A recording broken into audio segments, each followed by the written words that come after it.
Okay, everybody, hey, this is Shepard, this time with a video showcasing the work of the famous PC modder slash analyst Hex. Hex, for those of you that haven't known, has done a lot of work recently in the Monster Hunter World PC community. He has been going through, testing out different sort of variables and things like that on the monsters, and seeing exactly what is possible to put into the game, change, kind of tweak around. And he's working, of course, continually on doing an overall mod to the game, sort of doing his own take on rebalancing it, and kind of, you know, buffing the things that need to be buffed, maybe nerfing the things that need to be nerfed, but maybe most importantly, kind of taking the monsters that kind of haven't been really able to keep up with the power creep that we've seen in game, and making them a little stronger. So right now we are facing off against a tempered Nergigante. He has changed him around a little bit. At this point in his modification, he's done a couple things. One thing that we'll notice straight away, though, is that this Nergigante has quite a bit more life. So at this point in the mod, all we really know is that he's going to have, I think, about 4 times the amount of life as usual. Certainly for those of you that are playing on PS4, or even still playing on PCs and you're fighting solo, you'll notice that monsters, especially when you've got maximum, like almost 100% affinity plus maximum critical boost, they just die. They die really fast.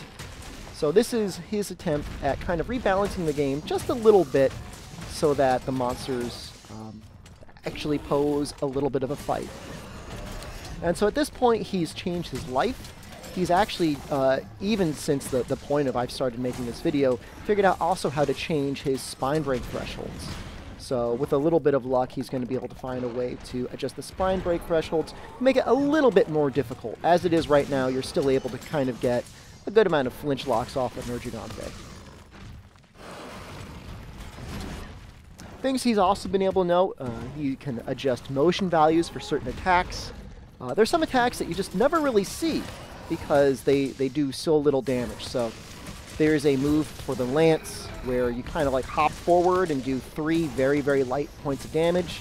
He can go in. He may be able to change that attack at some point, either give it a little bit more of a motion value for actual attacks, or maybe even increase the motion value for elements as well. So do a balance between either raw or element. And things are really going to change here pretty soon. So our goal in this video is to get this guy up to his enraged threshold. So for those of you that don't know, Nergigante has a couple of different things he does. He's got his normal and he's got his rage mode, just like everything else. But once he hits a certain HP threshold, like a lot of other Elder Dragons, his behavior changes quite a bit. And in this case, our Nergigante's behavior is going to change a lot. Alright, so this isn't necessarily my best Switch Axe play. I have a good amount of experience with Switch Axe. This is not my best run, but it's the run that turned out to be the one that showcased the majority of things that I wanted to show off.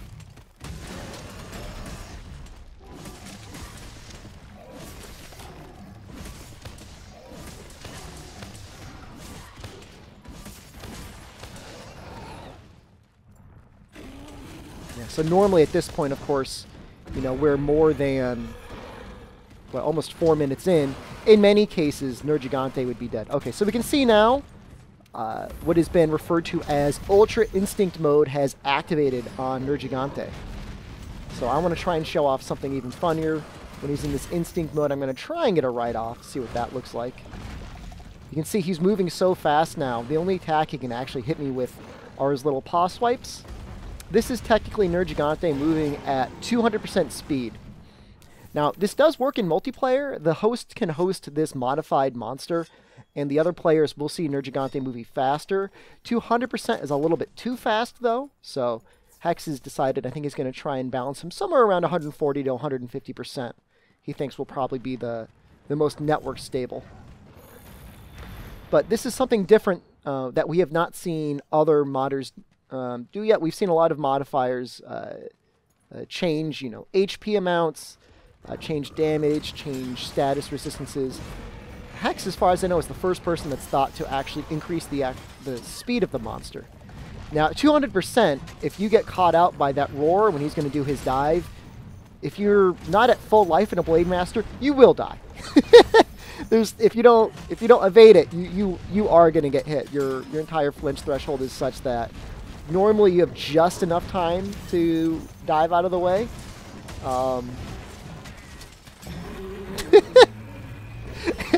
Not if he's going that fast. That will not work. So I do have Rock Steady Mantle. Rock Steady Mantle, of course, isn't going to save me from all attacks. It will save me, though, from being caught out in case he decides to roar and do a dive bomb.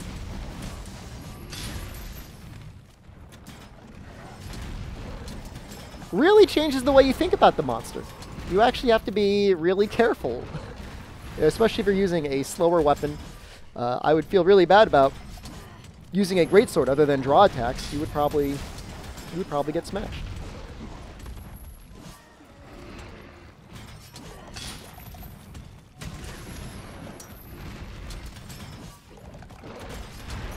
At this point, it's everything I can do just to survive. I've actually gotten very lucky twice now. And some of you may be looking at this like, wow, this is too difficult, this is impossible. I have done this quest a couple of times in a group. It's possible. Certainly, you know, if somebody gets caught out by a dive and Nergigante decides to target them, you're going to run out of carts pretty quickly. Only downside is this quest, these modifications only work on a tempered Nergigante. So unless you have a stockpile of tempered investigations, you will have to end up farming them up in order to get them like this. On the bright side, if you just like the increased life, it does seem to work on the speed won't matter, but the extra life does seem to matter on other tempered monsters. So they actually do stick around a little bit longer. You do actually have a little bit more of a fight against them. So you can see he's so fast. My finishing move wears off before I'm able to actually get him down. Which actually is kind of a good thing. The mounting finisher for the switch axe is actually really good. So, kind of worked out. Filled up my gauge all the way, at the very least. I'm able to catch a ride here. You see how fast he's carrying me. Only downside is I think he... Now he's not going to go to sleep, so I'm not going to be able to get a sleep bomb off, which at this level of life, that's kind of the sort of thing you're kind of hoping for, is a sleep bomb so that you're able to actually get through the end of the quest. This one animation seems to almost be fixed in how fast it goes. And normally you kind of get this really cool effect of like seeing his head just barely appear out of the mist. Not anymore. Now he's diving out of that mist right at you. I got very lucky with that.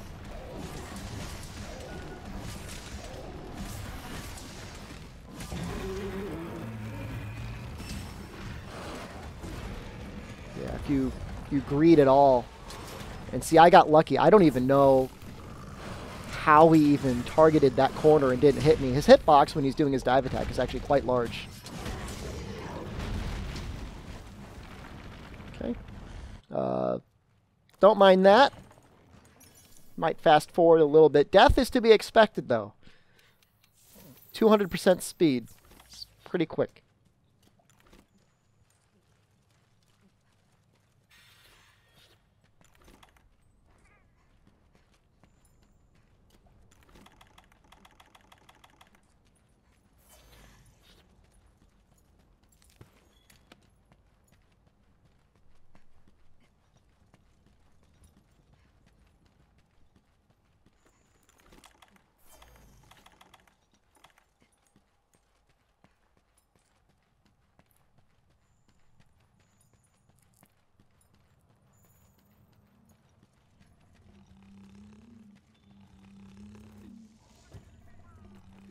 Okay, so here is the cherished sleep bomb.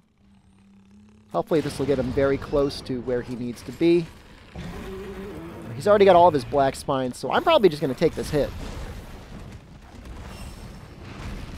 Yeah. You almost have to always be thinking in your mind, what is he going to do next? Because you really, if anything, you have to be predictive now. Being reactive doesn't work. Because you don't have enough time. By the time he attacks, by the time he decides to do his attack is already done.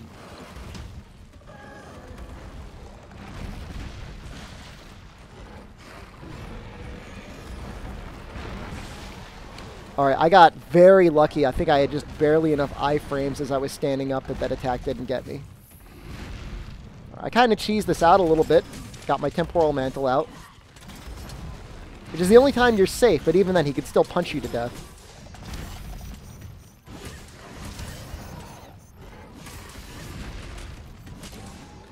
Okay, so there we go. So again, this is just the start, of course, of Hex's, like, really in-depth modifications to monsters, and he, of course, has a lot else planned. So definitely, he has a Twitter. I'm going to post it in the description below.